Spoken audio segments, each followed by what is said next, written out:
Hello, grapplers! Welcome to another Zangief tutorial. We're gonna start with Stomp, and I'm just going to say it. Stomp is a really bad move. It is a 9-framer, so if you do this is 9 frames. It is a target combo, 3 hits.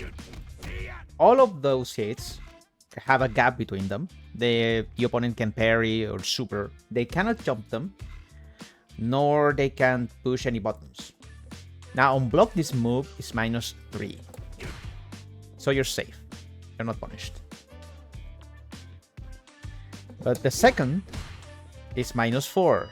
So here someone can jab. And the third one is -10. You can go into this or super.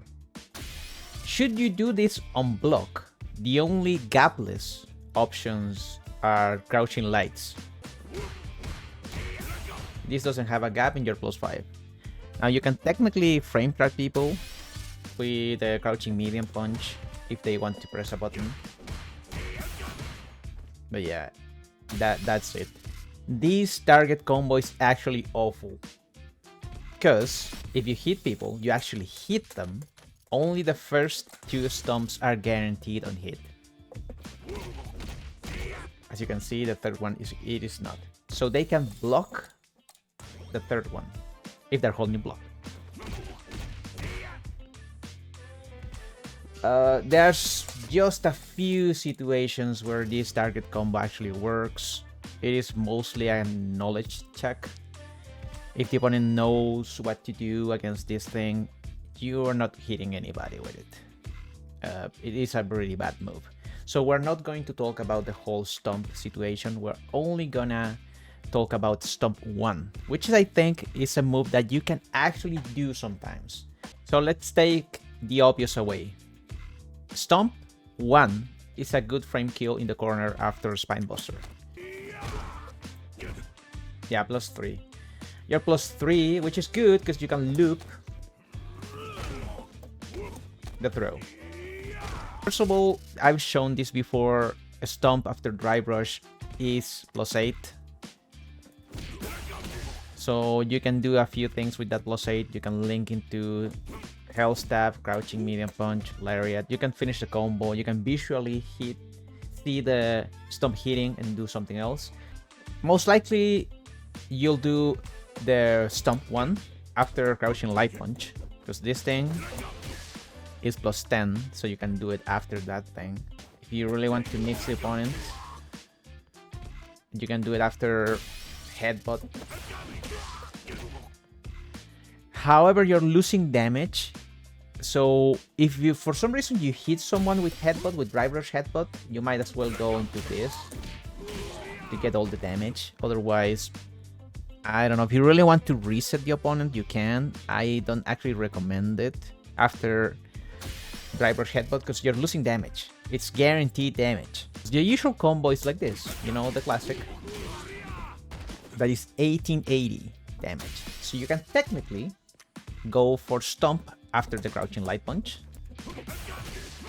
Reset the opponent to Spinebuster, whatever grab you want, SPD, whatever you want. Now, depending on how far you hit them with Crouching Light Kick or Crouching or regular Dry Brush, Crouching Light Punch, it will be the distance will determine if you can go for regular grabs or just SPD or strikes. Since you're +4 after this, Crouching Light Punch is a 2-frame trap, or you can go for Health Stab if they want to jump. And if for some reason the throw whiffs, because this is something that can actually happen, people like to jump, you can react to their neutral jump and back jump with either super or lariat. You can react with lariat. Now, I recommend using OD lariat just in case, because there are some buttons that have really good hitboxes, but you can use OD lariat without any issues. Now you're wasting a lot of meter for that, so keep that in mind, or you can do super.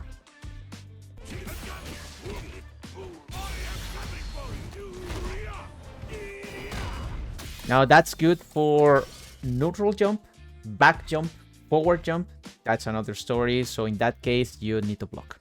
So that's why you need to mix the regular throw or SPD, the crouching light punch or hell stab, in order to catch them jumping. There are other uses, like I've seen people do random stuff. Like, I don't know, you can reset people with a dash stomp for some really janky setups. Spine buster, dry brush. You can hit people with that. Even if they're blocking, if you manage to hit them with the later frames, the later active frames of Stomp, you get a +3 to +2.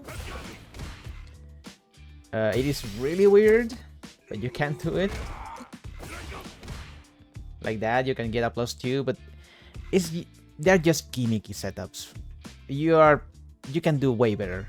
So basically, my only recommendation with Stomp is either do it after a mid on hit, like this, and go into Russian suplex or whatever you want, or from crouching light punch, either raw or after a combo, so you can actually reset someone and do more damage. That's all what you can technically do in a reasonable manner with Zangief and Stomp 1. Some people might tell you to use Stomp 3 to use it as a gimmick, and that is in fact a gimmick, so I don't actually recommend going for the third Stomp, but you can do it sometimes if the opponent is really wants to block, and I don't know, you can mix them up after the block.